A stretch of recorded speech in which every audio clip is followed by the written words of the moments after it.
শুরু হচ্ছে সাদা মোটর গাড়ি।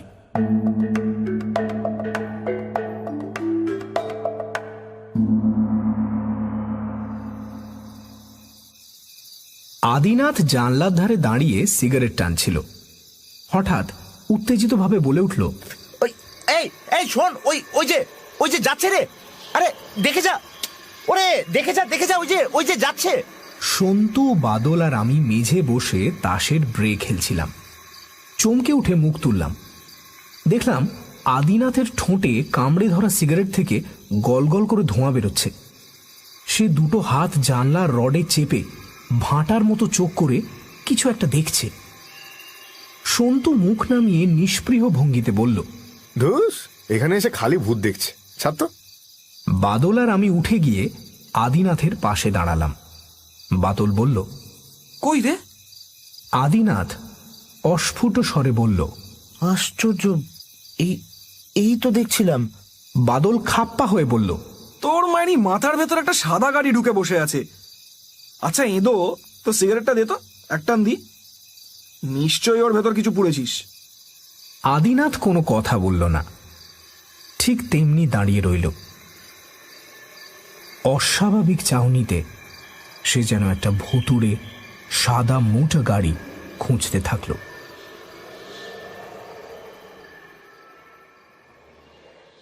দুদিন হলো আমরা এসেছি এই চোরডিহা বাংলোতে।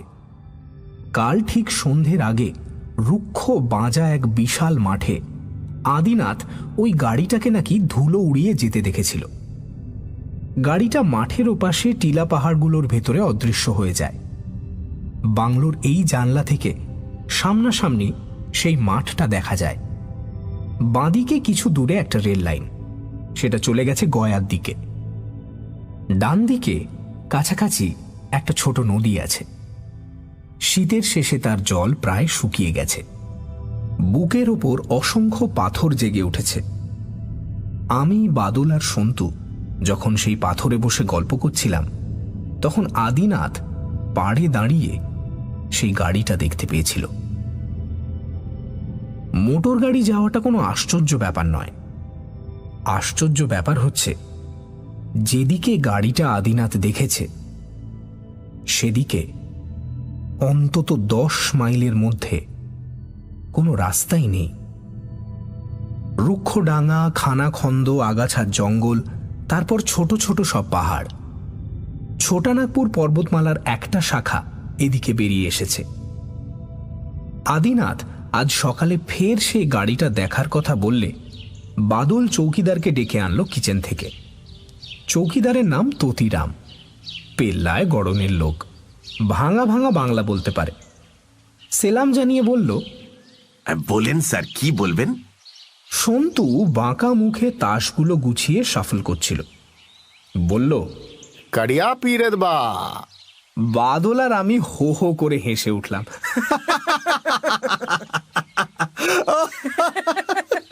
বললাম, চৌকিদার পরশুরাম পড়েনি রে, তবে মনে হচ্ছে এটাই সেই ভূষুণ্ডির মাঠ। হ্যাঁ, চৌকিদার বাঙালি বাবুদের ব্যাপার স্যাপার বুঝতে না পেরে ফ্যাল ফ্যাল করে তাকিয়ে রইল। বাদল বলল, দেখো, ও মাঠ মে বড়বাবু সবসময় একটা মোটর গাড়ি দেখতা তো। চৌকিদার অবাক হয়ে বলল, মোটর গাড়ি? আরে হ্যাঁ, সাদা মোটর গাড়ি, শাঁ করে ভাগতা আর অদৃশ্য হয়ে যাতা। সন্তু মুখ টিপে হেসে বলল, বহুত ধুলো ভি উড়াতা না রে এঁদো। আদিনাথকে অন্যরা কখনো সখনো এঁদো বলে ডাকে। গত অঘ্রাণে বিয়ে করে সে একটু রাশ ভারী হয়েছে। জানলার ধার থেকে সরে এসে বলল, তোরা মায়েরই বিশ্বাস করছিস না, তাই তো? কি যে বলবো তোদের। আচ্ছা এই চৌকিদার, এই হিলগুলোর কাছে এই রাস্তা টাস্তামে নিশ্চয়ই কিছু হয় না, তাই না? কি বলো? আমাদের হিন্দি জ্ঞানের নমুনা দেখে চৌকিদার ভড়কানোর পাত্র নয়। এই বাংলোয় মাঝে মাঝে বাঙালি বাবুরা এসে থাকেন। তার বাঙালি সম্পর্কে প্রচুর অভিজ্ঞতা থাকা স্বাভাবিক। সে একটু হেসে বলল, রাস্তা উস্তা তো কুছ নেই স্যার, তবে মোটর গাড়ির কথা বলছেন, একটু গাড়ি মুনমুনিয়া গাঁव में मुजम्मल खायर আছে, तो 9-10 कोस दूरे जंगल के किनारे में। चोरडीहार असली जंगल तो उधर है। मुजम्मल खाएर काठेर कारबार আছে। मालूम होता है कि खां साहब का मोटर गाड़ी है। আদিনাথ সন্দিগ্ধভাবে বলল, গাড়িটা কি সাদা রঙের গাড়ি? চৌকিদার ততিরাম গোঁফে তা দিয়ে ভাবিত মুখে বলল, মনে তো না আছে স্যার, আর সাদা ভি হবে। সন্তু বলল, ব্যাস হলো তো, রহস্যের মুন্ডুতে ঘ্যাচাং করে একটা কোপ পড়ল। চৌকিদার চলে গেল। আদিনাথ বলল, all right, I must investigate. খাটের মশারি স্ট্যান্ডে ঝোলানো প্যান্ট শার্ট টেনে নিল আদিনাথ। পাজামা ও পাঞ্জাবি খুলে ফেলল ঝটপট।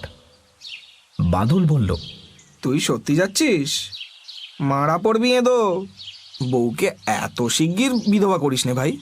আদিনাথ প্যান্ট শার্ট পরে মাথায় সান ক্যাপ পরল, চোখে সানগ্লাসও পরল। তারপর আমাদের দিকে ঘুরে বলল, এই তোরা কেউ যাবি আমার সঙ্গে? বাদল রাগ করে বলল, এই এবার আমাদের চোরডিহা হাটে যাওয়ার কথা না?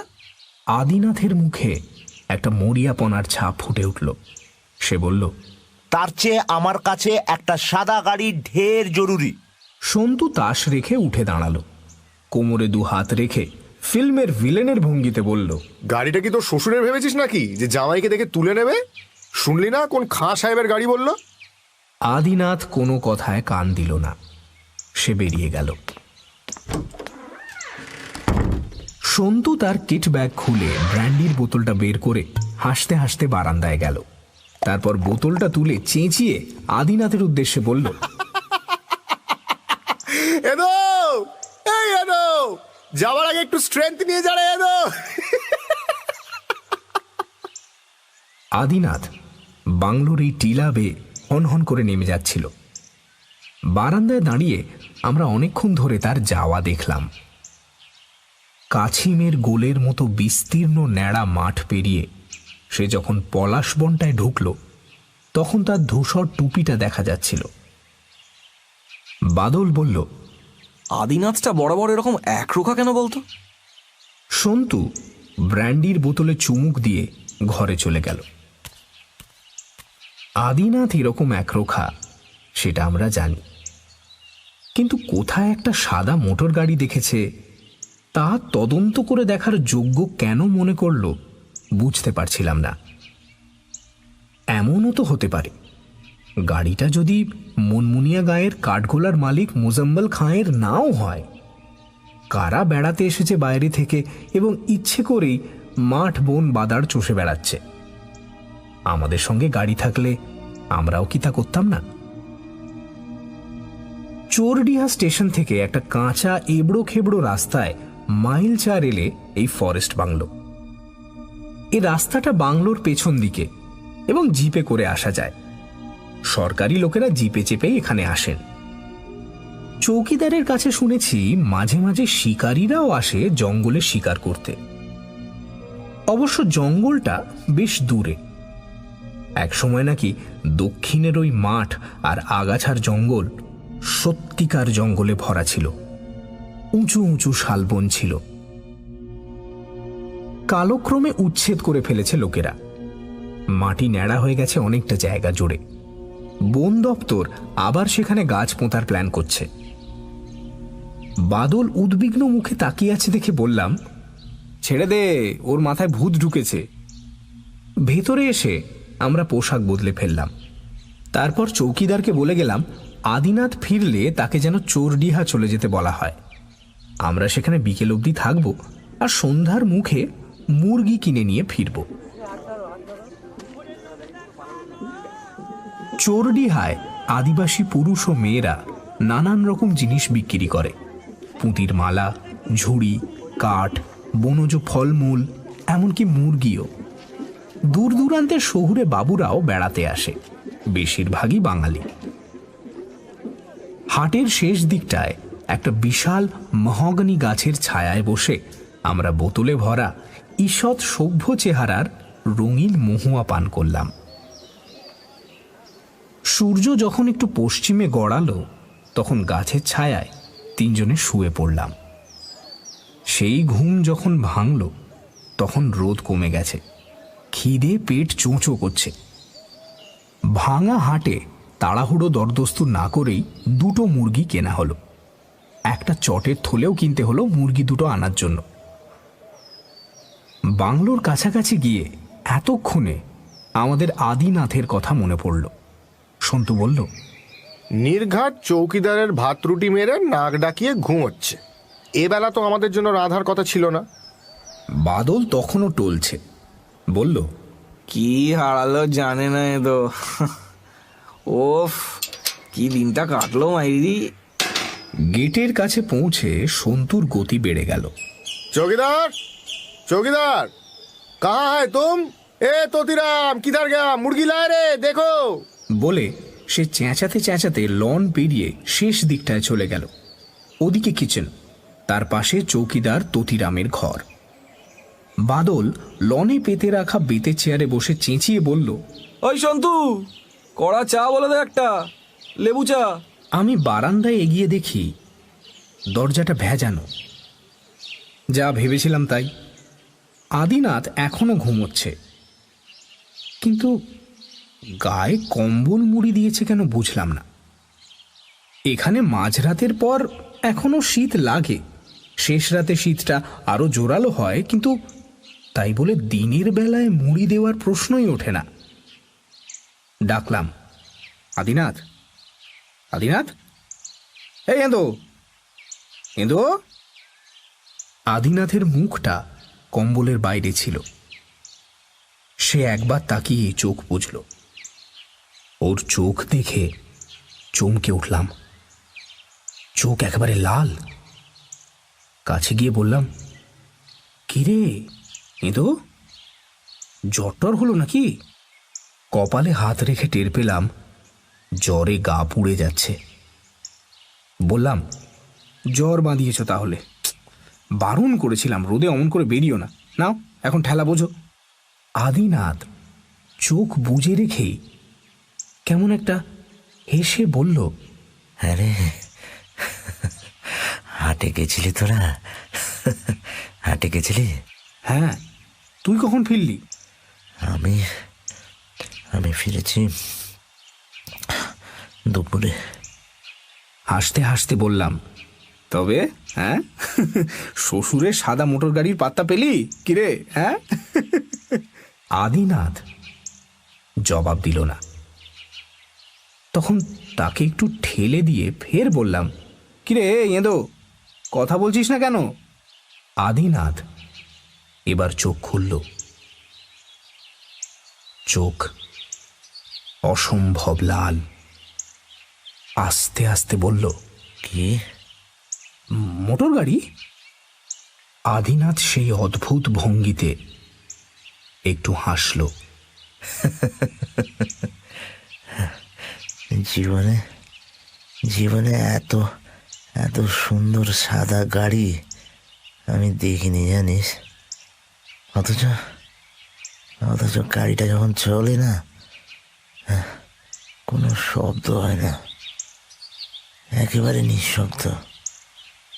তাছাড়া আরো জানিস, তার চাকার কোনো দাগই পড়ে না, যেন যেন শূন্যে ভেসে বেড়ায়। কি আবোল তাবোল বকছিস জ্বরের ঘোরে? থাম, তোকে একটা ট্যাবলেট দিই। আদিনাথ গরম হাতে আমার হাত ধরল। থাক প্লিজ, ওই সাদা গাড়িটার কথা শোন প্লিজ। এবার আদিনাথ যেন সত্যি জ্বরের ঘোরে ভুল বকতে শুরু করলো। গাড়িটা চলে, অসংলগ্ন সব কথা ওরে গলার ভেতর জড়িয়ে জড়িয়ে বলছিল। পাখা নেই তো। এক বর্ণ বুঝলাম না। তখন বাদলকে ডাকলাম। সন্তু এসে গেল।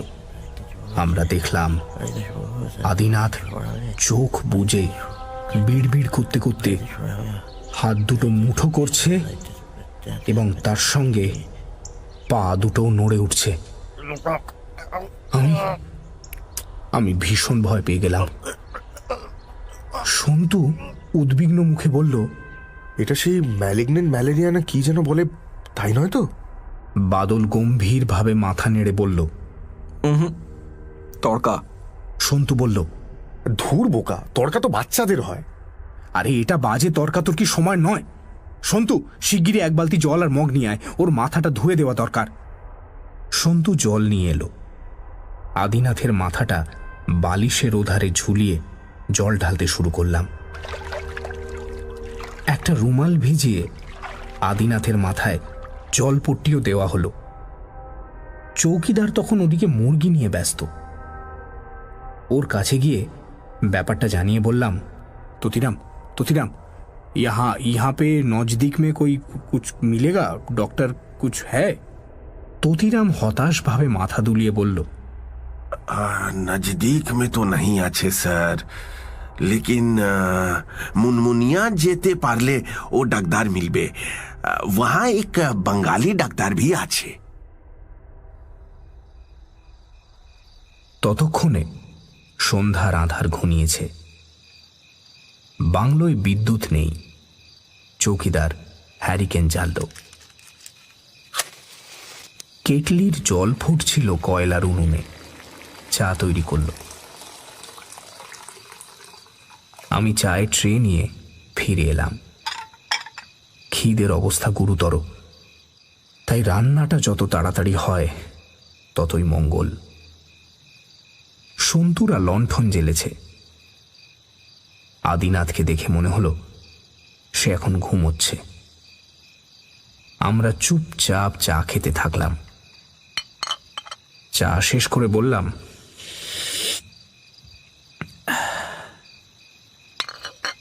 সেই মুনমুনিয়া ছাড়া ডাক্তার পাওয়ার আশা নেই।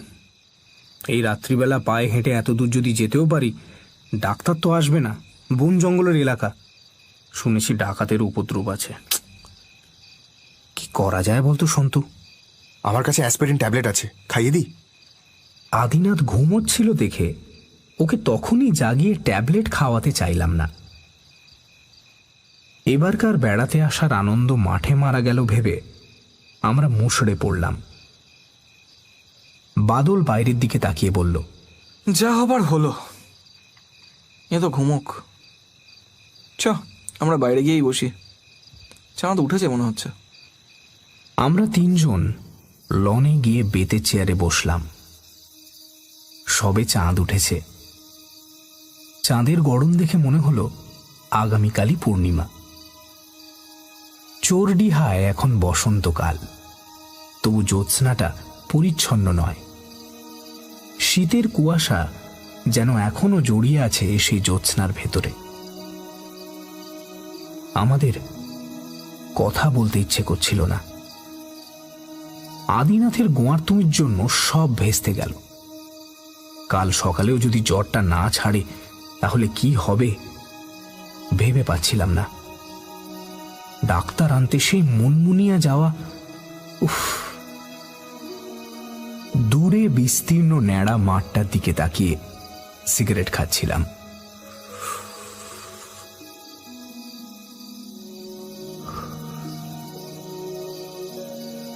দিগন্তে পাহাড়গুলো কালো হয়ে ফুটে আছে।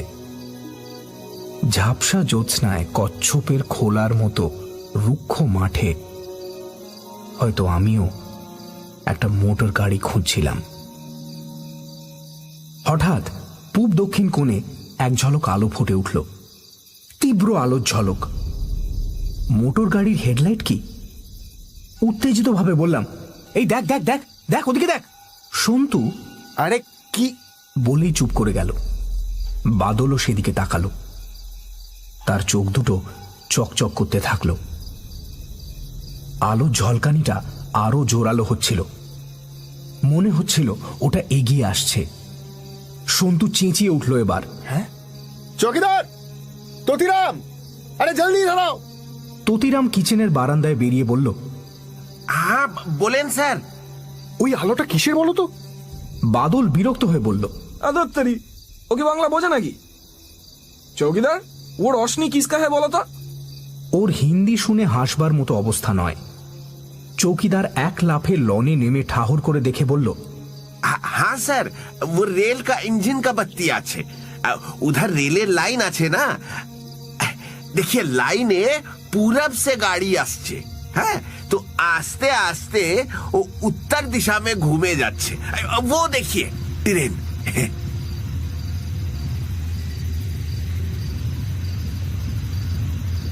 আলোটা আর নেই।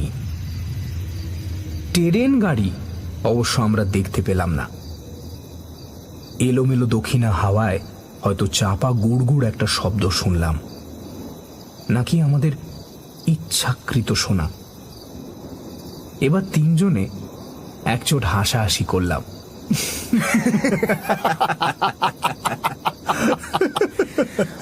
বাবা। তারপর সন্তু উঠে দাঁড়িয়ে বলল, বাদল, তুই আদিনাথকে দেখিস, আমরা একটু ঘুরে আসছি, বুঝলি? সন্তু ঘরে গিয়ে টর্চ নিয়ে এলো। তারপর আমায় ডেকে বলল, চল। বাদল রেগে গিয়ে বলল, এঁদোর অবস্থা হবে বলে দিচ্ছি। তাছাড়া চৌকিদার বলেছিল ওদিকে শঙ্খচূড় সাপ আছে। সন্তু গ্রাহ্য করল না। ও পাছে আমাকে ভীতু ভাবে, তাই নিঃশব্দে ওর পিছু নিলাম।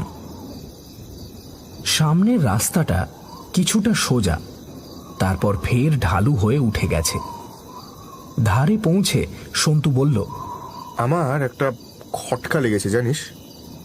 সেটা মনের ভুল না চোখের ভুল নাকি সত্যি কিছু ভেরিফাই করা উচিত। কি রে সন্তু? কাল সন্ধ্যার একটু আগে আদিনাথ সাদা মোটর গাড়ির কথা বলল। অনেক রাতে আমার ঘুমটা ভেঙে গেছিল হঠাৎ। কোথাও যেন একটা চাপা গড়গড় শব্দ শুনতে পেলাম। ভাবলাম কোনো সরকারি অফিসার আসছে বাংলায়, সে ব্যাটে এসে আমাদের ভাগিয়ে দেবে। এই ভেবে মনে মনে তৈরি হয়ে বারান্দায় বেরোলাম। তোরা তখন ঘুমে কাট। তারপর বারান্দায় দাঁড়িয়ে আছি, তোর দিব্যি হঠাৎ মনে হলো ঠিক এইখানটা একটা সাদা গাড়ি দাঁড়িয়ে আছে। চাঁদের আলো ছিল, কিন্তু গাড়িটা অসম্ভব সাদা। তার চেয়েও অবাক কথা, তারপর গাড়িটা আর দেখতে পেলাম না। তখন ভাবলাম নিশ্চয়ই ভুল দেখেছি। সন্তু, কথাটা তোর বলা উচিত ছিল। আরে ধুর, ওটা কি বলার কথা নাকি? আদিনাথের এই জ্বর আর ভুল বকা দেখে তখন থেকে মাথার ভেতরটা ঝিমঝিম করছে। তোরা আমাকে কুসংস্কারগ্রস্ত ভাববি বলে চুপ করেছিলাম, কিন্তু সন্তু একটু ভেবে আবার বলল, কিন্তু যদি সত্যি পৃথিবীতে অলৌকিক বা ভুতুড়ে ব্যাপার কিছু থাকে, সেটা আমাদের ভালোভাবে বুঝে নেওয়ার দরকার আছে। আরে বুঝবিটা কি? সন্তু আমার প্রশ্নের জবাব দিল না। সে হন হন করে হাঁটতে শুরু করলো। এক জায়গায় আবার কিছু পাথর পড়ে রয়েছে। টের পেলাম বাংলো থেকে মাঠটাকে যেমন দেখেছি আদৌ তেমনটি নয়। প্রচুর পাথর আর ফাটলে ভর্তি। জায়গায় জায়গায় কাঁটা ঝোপও রয়েছে। সন্তু একটা বড় পাথরের উপর উঠে বসে আমায় ডাকলো, আয়, এখানে কিছুক্ষণ বসে ওয়াচ করি, আয়। পাগলের পাল্লায় পড়া গেল দেখছি। আমি ভেতর ভেতর বেশ ভয় পেয়ে গেছি। এই অজানা বিস্তীর্ণ প্রান্তরে জ্যোৎস্নায় মানুষের মনে প্রকৃতি প্রেম জাগবার কথা, কিন্তু আমি অস্বস্তিতে আড়ষ্ট। খালি মনে হচ্ছে আচমকা একটা অসম্ভব সাদা মোটর গাড়ি কখনো শব্দে কখনো নিঃশব্দে ছুটে আসবে চোরডিহার জ্যোৎস্নার মাঠে। আমাদের ভয়ার্ত চোখের সামনে সে সারা মাঠ ছোটাছুটি করবে, তারপর মিলিয়ে যাবে হঠাৎ। সন্তুকে একবার একটু নড়ে উঠতে দেখলাম, যেন সত্যি ভুতুড়ে গাড়িটা দেখতে পেয়েছে। কিন্তু তারপর আগের মতো স্থির হয়ে রইল সে। শোঁ শোঁ করে হাওয়া বইছিল। বহু দূরে কোথায় যেন শেয়াল ডাকছিল, আর সেই ডাক ভেসে আসছিল হাওয়ায়, আবার মিলিয়ে যাচ্ছিল। কাছাকাছি কোথাও একটা রাত চড়া পাখি ডেকে উঠল, তারপর চুপ করল। চাঁদটাও আরো কিছুটা এগিয়ে এলো আকাশে। তারপর বাংলোর দিক থেকে একটা ডাক ভেসে এলো। চমকে উঠলাম। হ্যাঁ, সন্তু কান পেতে শুনে বলল, ওই ততিরাম ডাকছে, চ, রান্না হয়ে গেছে, এতক্ষণে ফেরা যাক। শুনেই ভয় আর তন্ময়তা ঘুচে গেল। খিদেটা জেগে গেল। আমরা বাংলোয় ফিরে চললাম। যেতে যেতে সন্তু বলল, বসে থাকতে দারুণ ভালো লাগছিল। হ্যাঁ, হয়তো সাদা গাড়ি এসেও যেত, কিন্তু খিদের চেয়ে সাংঘাতিক বাস্তব আর কিছু নেই। কিন্তু তার চেয়েও সাংঘাতিক বাস্তব আমাদের জন্য অপেক্ষা করছিল বাংলোতে। আদিনাথ মারা গেছে। বাদল ঘরে ঢুকে দেখেছিল সে বিছানা থেকে নিচে পড়ে গেছে কখন। মুখের দুপাশে চাপ চাপ ফেনা, চোখ দুটো ঠেলে বেরিয়ে এসেছে। চিৎ করে শোয়াতে গিয়ে আদিনাথের নাক থেকে গল গল করে রক্ত এসে বাদলের দু হাত ভিজিয়ে দিয়েছে। বাদল বাচ্চা ছেলের মতো হাউ হাউ করে কাঁদছে।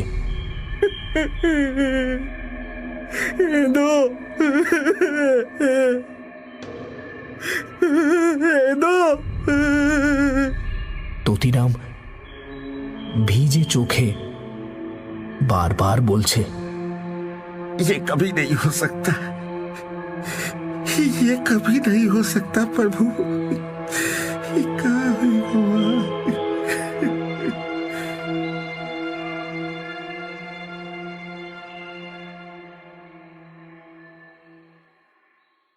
আদিনাথের ডেথ সার্টিফিকেটে লেখা হয়েছিল সানস্ট্রোক, এবং তাতেই মৃত্যু। কলকাতা শহর অলৌকিকতাকে মিথ্যা প্রতিপন্ন করে। কলকাতায় ফিরে মনে হয়েছিল, তাই তো, এই সহজ ব্যাপারটা আমাদের মাথায় ঢোকেনি। ধুধু রোদে ঘোরাঘুরি করলে অমনটা তো হতেই পারে। কিন্তু সেই ঘটনার 10 বছর পরে আমি আবার চোরডিহা যাই হাওয়া বদলের উদ্দেশ্যে। চোরডিহার ততদিনে অন্য রূপ। বাংলোয় বিদ্যুৎ এসেছে, কাছাকাছি এলাকায় তামার খনি আবিষ্কৃত হয়েছে। কপার এজেন্টের লেবার অফিসার রমেন রুদ্র ছাত্র জীবনে আমার বন্ধু ছিলেন। তিনি সব ব্যবস্থা করে দিয়েছিলেন। জিপে করে পৌঁছেও দেন সেই ফরেস্ট বাংলোতে। ততিরামকে দেখতে পেলাম না, তার জায়গায় অন্য লোক। বাংলোর দক্ষিণে সেই প্রান্তরটা কিন্তু একটুও বদলায়নি। শুনলাম বন দপ্তর যতবার গাছ পুঁতেছেন সে গাছ শুকিয়ে মারা পড়েছে, তাই তারা হাল ছেড়ে দিয়েছেন। ওই মাটিতে একরকম রাসায়নিক পদার্থ আছে যা বড় গাছ বাঁচতে দেয় না। তাছাড়া জায়গায় জায়গায় নিরেট পাথুরে জমি। সন্ধ্যের পর সেবারকার মতো চাঁদ উঠেছে। নবমী অথবা দশমী তিথি। মাসটা অবশ্য সেই এপ্রিল। চোরডিহাতে শীত বা গ্রীষ্ম দুটোই কষ্টদায়ক। এপ্রিলটাই ভালো। সন্ধ্যার দিকে মাঠ থেকে গা জুড়োনো হাওয়া ভেসে আসছে। লনে বেতের চেয়ারে বসে মাঠটার দিকে তাকিয়ে আদিনাথের কথা মনে পড়ছিল। সত্যি কি সে একটা সাদা মোটর গাড়ি দেখতে পেয়েছিল ওখানে? সন্তুর দেখাটা বিশ্বাস করা উচিত নয়, কিন্তু আদিনাথ একটু একরোখা প্রকৃতির হলেও বুদ্ধিমান ছেলে ছিল। বসতে পারি? তাকিয়ে দেখি পাশের ঘরের সেই বৃদ্ধ ভদ্রলোক। মাথায় ধপধপে সাদা চুল, পরনে ধূসর রঙের স্যুট। বিকেলে আলাপ হয়েছিল। খুব ভদ্র আর অমায়িক মানুষ। থাকেন হাজারিবাগে। নাম বলেছিলেন নরনারায়ণ ত্রিবেদী। সাহেবের মতো চালচলন, হাবভাব সবকিছুই। ত্রিবেদী সাহেব বসে একটু হেসে বললেন, কফি খেতে আপত্তি নেই তো? বললাম, আরে না না, আমি বরং ভাবছিলাম যে। কথা কেড়ে নিয়ে ত্রিবেদী সাহেব বললেন, বলে এসেছি, প্লিজ ওয়েট আ বিট। তারপর এলাকার হালচাল নিয়ে গল্প করতে থাকলেন। চোরডিহা জঙ্গলের ইতিহাস শোনালেন আমাকে। তারপর বললেন, প্রতি বছর এ সময়টা এখানে আসি, প্রায় দিন 20 করে কাটিয়ে যায়। বাংলোয় জায়গা না পেলে ক্যাম্প করে নদীর ধারে গিয়ে থাকি। শঙ্খচূড় সাপ আছে বলে সবাই ভয় দেখায়। এ পর্যন্ত তা দেখার সৌভাগ্য হয়নি। আর প্রায় 20 বছর ধরে এখানে আসছি। আমি একবার এসেছিলাম, সেটা 1970 সালে। 4 বন্ধু মিলে এসেছিলাম। কি বললেন? 1970? আমি সে বছর এপ্রিলটা মিস করেছিলাম। হঠাৎ অসুস্থ হয়ে পড়লাম, হাসপাতালে থাকতে হলো 1 মাস। তবে সেবার অগাস্টে এসেছিলাম, 2 দিন থেকে চলে যাই। আমার ওই এপ্রিলেই চোরডিহা স্যুট করে ভালো। কফি নিয়ে এলো চৌকিদার। কফিতে চুমুক দিয়ে ত্রিবেদী সাহেব বললেন, হ্যাঁ, কি বলছিলেন যেন? ও, এপ্রিল। হ্যাঁ, এপ্রিল। চোরডিহা আমাকে কি দিয়েছে ভাবতে পারেন? ভদ্রলোক একটু হাসলেন। রসিকতার ইচ্ছে হলো। বললাম, আপনি নিশ্চয়ই হানিমুনে এসে এই জায়গাটার প্রেমে পড়েছিলেন, তাই তো? একটু চুপ করে থাকার পর কফিতে চুমুক দিয়ে ত্রিবেদী সাহেব ফের বললেন, আরে নো নো নো নো, আমায় দেখে কি মনে হয় সেই 1960 সালে বিয়ে করেছিলাম? আমার বয়স এখন 75। তাহলে হিসেব করুন, 1960 সালে আমার বয়স ছিল 55 বছর। আমার মেয়ে সুভদ্রার বয়স ছিল মোটে 20। একমাত্র মেয়ে। ওর মা মারা যায় 1959। পরের এপ্রিলে ওকে নিয়ে বেড়াতে এলাম চোরডিহা। তখন এই বাংলোয় ছিল টালির চাল, বাঘের ডাক শোনা যেত আশেপাশে। ওদিকে হাজারিবাগ গয়া সড়কের অবস্থা তখন শোচনীয়। তবু সুভদ্রাকে একটু থ্রিল দেব বলে মোটর গাড়ি হাঁকিয়ে এই বাংলোয় এসে হাজির হলাম।